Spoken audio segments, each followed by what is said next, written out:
According to the Scottish philosopher David Hume, our ego is a fiction.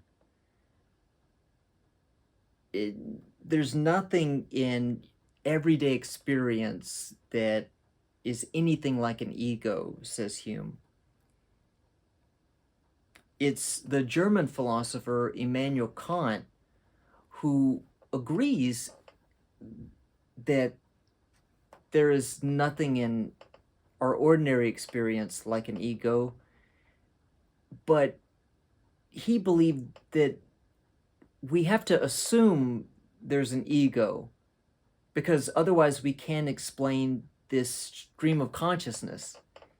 And he believed there was something that must unify the stream of consciousness.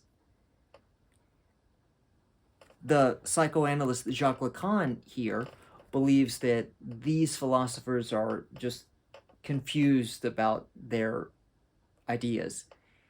He thinks that there's a difference between consciousness and the ego and the unconscious.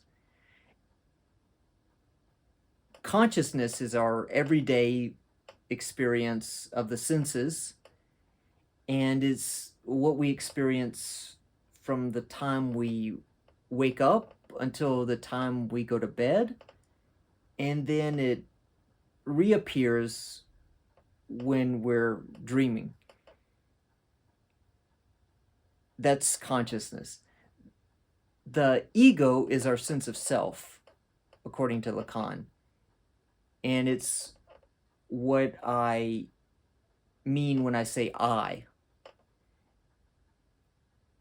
But the unconscious is this larger part of ourselves, and it's where all these complicated, non-conscious mental processes are working in the brain without our knowing about them. Lacan thinks that if there's anything that's closest to our true selves, it's not the consciousness part of ourselves, and it's not the ego, but the unconscious. If we tie these ideas together,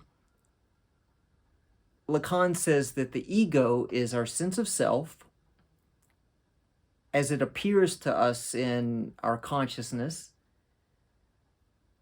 though really that ego is only a small portion of the larger portion of ourselves that we call the unconscious. And the unconscious is where all the complicated mental activity occurs. So according to Lacan, the ego is a kind of object of consciousness.